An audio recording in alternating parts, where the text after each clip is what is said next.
Yes मेरे friends, तो welcome है आज के इस नए वीडियो में जहां पे हम बात करेंगे सबसे इंपॉर्टेंट टॉपिक के ऊपर। थंबनेल देख के आपको सारी चीजें पता चली गई होंगी कि आज हम किस टॉपिक पे बात करने वाले हैं। यस माय डियर फ्रेंड्स, तो आज हम बात करने वाले हैं मेटाफोर्स के सबसे ट्रेंडिंग चीज के ऊपर, that is NFT.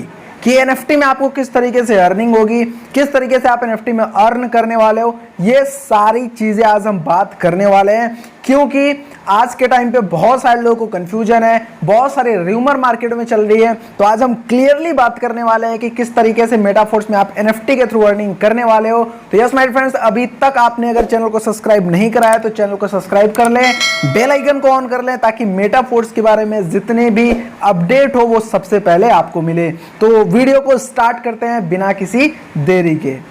Yes my friends, तो एनएफटी प्रोग्राम के बारे में बात करने से पहले हम बात करेंगे एनएफटी प्रोग्राम में आपको रॉयल्टी इनकम आएगी।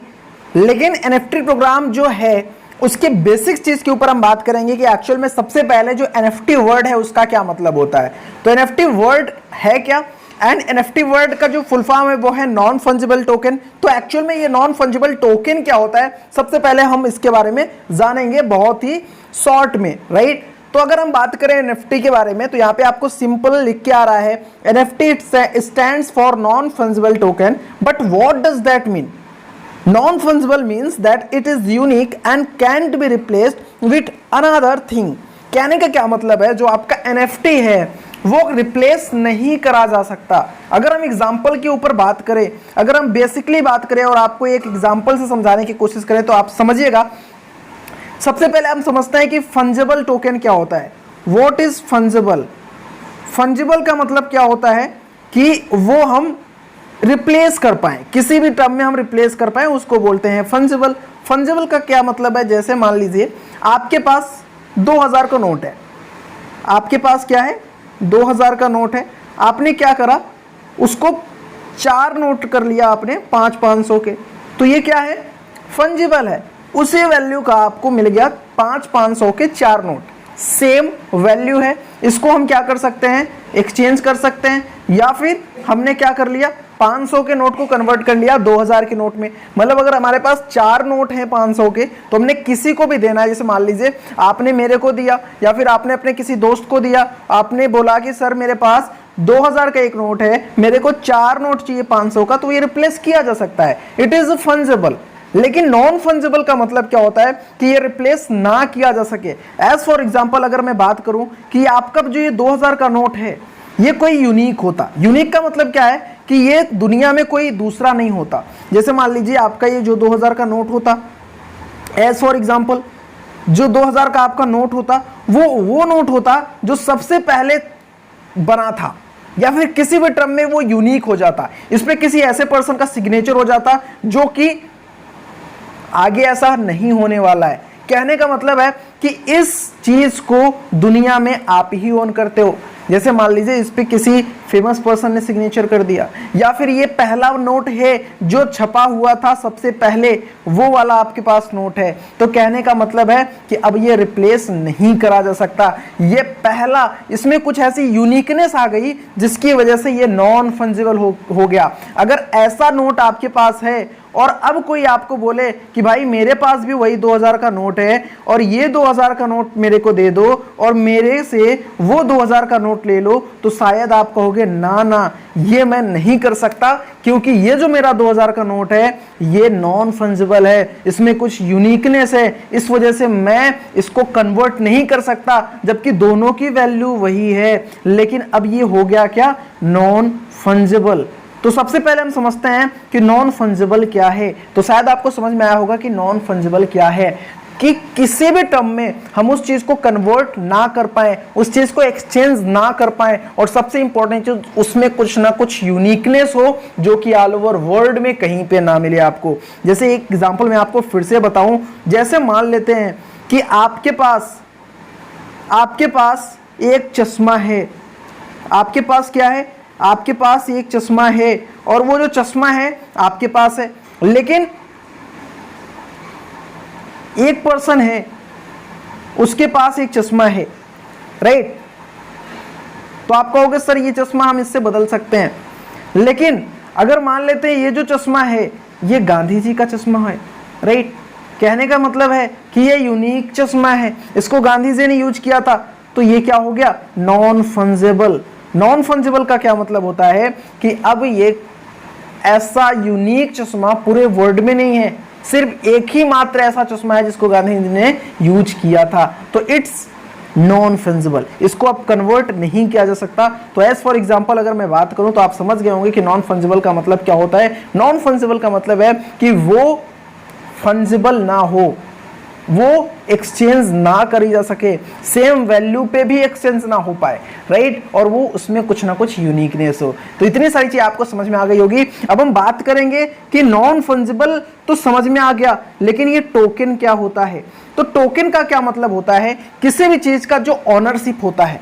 ऑनरशिप का मतलब जैसे मान लीजिए आपने क्या किया, आपने एक घर लिया, आपने एक घर लिया तो उसको ऑनरशिप आप कैसे करोगे, घर के कागज आपके पास होने चाहिए, घर के डॉक्यूमेंट्स आपके पास होने चाहिए, राइट। जब तक आपके पास डॉक्यूमेंट नहीं रहेंगे तब तक आप उस घर के लीगल मालिक नहीं होगे। कुछ आगे चल के केस होता है, कुछ भी चीजें होती है तो गवर्नमेंट आपका उस पर नजर रखेगी, सारी चीजें उस पर होंगी, राइट। लेकिन अगर हम बात करें डिजिटली टर्म में, क्योंकि जो ये हम नॉन फंजिबल टोकन की बात कर रहे हैं, टोकन जो है वो डिजिटली टर्म में होता है। तो अगर हम किसी भी चीज का अगर डिजिटली बात करें तो वो हमारी टोकन्स होती है। तो टोकन का मतलब है कि हम किसी डिजिटल चीज पे अपना ऑनरशिप बता रहे हैं कि ये मैं इसको ऑन करता हूं और ये मेरी चीज है, इसको अब कॉपी नहीं किया जा सकता, इसको अब आगे कन्वर्ट नहीं किया जा सकता, राइट। तो अगर किसी भी चीज को हम इस तरीके से ऑनरशिप लेते हैं तो हम उसको टोकन के फॉर्म में लेते हैं। तो आई होप कि आपको ये चीज समझ में आया होगा, क्योंकि हम NFT के बारे में बहुत ही शॉर्ट में यहाँ पे समझाने वाले हैं आपको। तो आई थिंक आपको मोटा मोटा समझ में आ गया होगा कि एक्चुअल में NFT क्या होती है, राइट। NFT किस तरीके से वर्क करती है। जैसे कि अगर एग्जांपल हम आपको बताने की कोशिश करें तो आज NFT के टर्म में लोग कुछ भी सेल कर रहे हैं। जैसे कि क्या अगर मैं आपको बताऊं, आज से पहले आपने सुना होगा कई बार कि कोई ऐसा पोस्टर, किसी ऐसे पर्सन का, किसी ऐसे महान व्यक्ति का पोस्टर बहुत ज्यादा फेमस हो गया और उसको करोड़ों करोड़ों में बेचा गया, करोड़ों करोड़ों में लोगों ने उसको खरीदा, करोड़ करोड़ रुपए में उसको लोगों ने सेल किया और करोड़ रुपए में किसी ने उसको बाय किया। ऐसे बहुत सारी चीजें आपने सुनी होंगी। लेकिन अब डिजिटली टर्म में बात करें तो क्या आप सोच सकते हैं कि कुछ ऐसी पेंटिंग जो कि डिजिटली टर्म में बना के उसको सेल करी गई और उसको लोग लाखों लाखों रुपए में बाई करें, राइट। तो ऐसी चीज आपको शायद अभी समझ में नहीं आ रही होगी या फिर अभी आप बिलीव नहीं कर पा रहे होंगे। लेकिन माय डियर फ्रेंड्स, आप जाके चेक करेंगे और गूगल करें तो आपको समझ में आएगा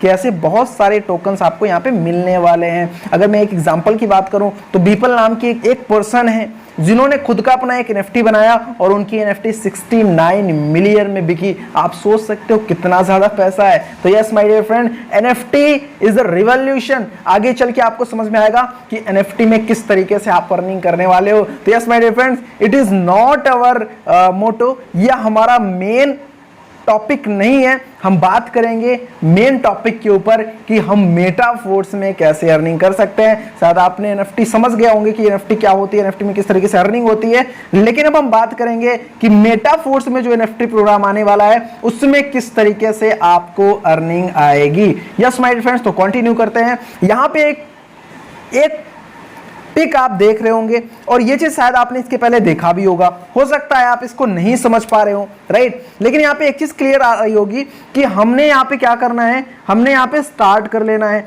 स्टार्ट करने के बाद हमको 0 लेवल पे यहाँ पे आ जाता है। और आप सारे लोग को बताया गया होगा कि 5वें लेवल से ही स्टार्ट करने पे 5 लेवल, अगर आपके पास क्लासिक का, मार्केटिंग क्लासिक का 5 लेवल है तो ही आप यहाँ पे एलिजिबल होते हो NFT प्रोग्राम के लिए। और 5 लेवल पे आपको मिलता है 0 लेवल। उसके बाद 6 लेवल पे आपका मिल जाता है क्या, फर्स्ट लेवल, 7वां लेवल, फिर उसके बाद 8वां लेवल पे ये, 9वें लेवल पे ये, फिर 10वें लेवल पे ये, 11वें लेवल पे ये, 12वें लेवल पे।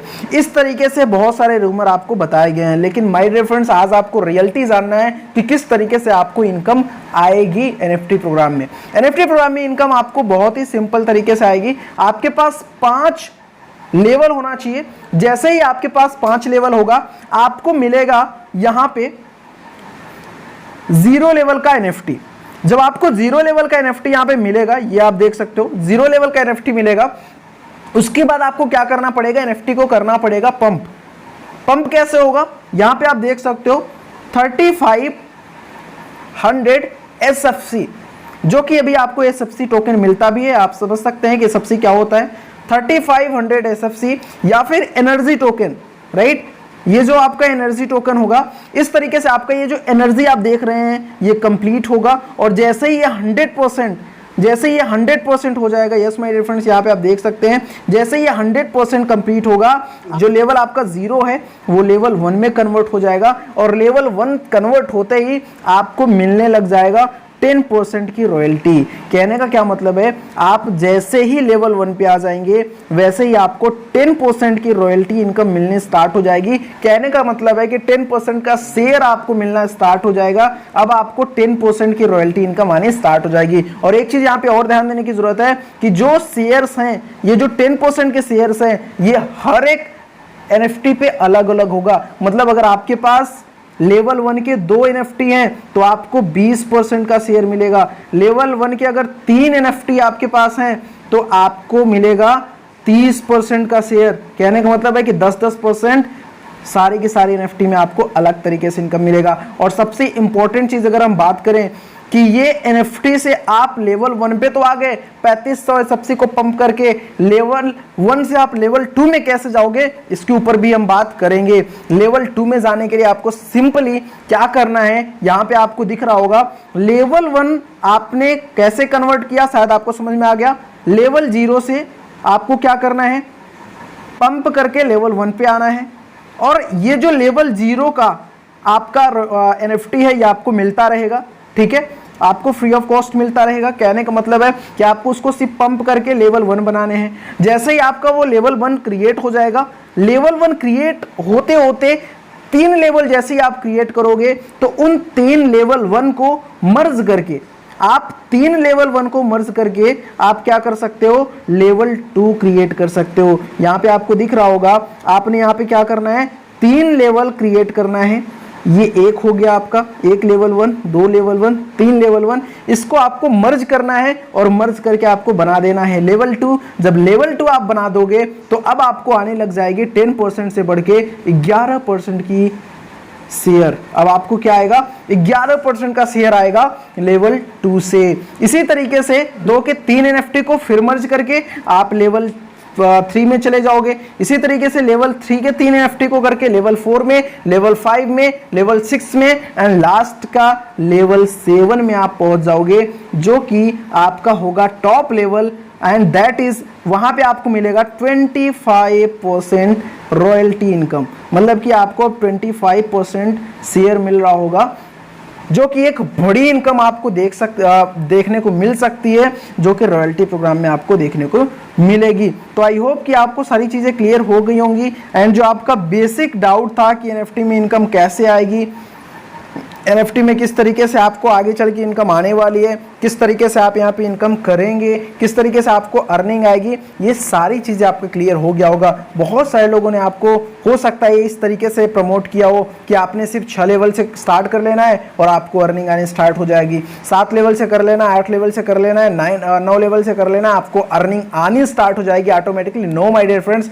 ऑटोमेटिकली नहीं आएगी। लेकिन यस माय डियर फ्रेंड्स, एक बार अगर आपने लेवल 1 को कंप्लीट कर लिया, लेवल 2 को कंप्लीट कर लिया, आपने एक बार शेयर ले लिया NFT का, जैसे कि मैंने आपको बताया, वहां पे आपने ऑनरशिप ले लिया 10%, 11%, 12%, जैसे भी आपने उस चीज का शेयर ले लिया तो आपको उस शेयर से लाइफ टाइम की रॉयल्टी इनकम आनी स्टार्ट हो जाएगी। तो शायद आप समझ गए होंगे कि किस तरीके से आपको लेवल यहाँ पे इंक्रीज करना होगा और किस तरीके से आप इनकम जनरेट करने वाले हो NFT प्रोग्राम में। आई होप कि आपको सारी चीज क्लियर हो गई होंगी। एंड सबसे इंपॉर्टेंट चीज अगर हम बात करें तो यहाँ पे हो सकता है कि आपको अलग अलग तरीके से प्रमोट किया गया है, लेकिन आपको सही रियलिटी जाननी है, आपको सही नॉलेज गेन करनी है, ताकि आपको कोई भी आगे चल के प्रॉब्लम ना आए।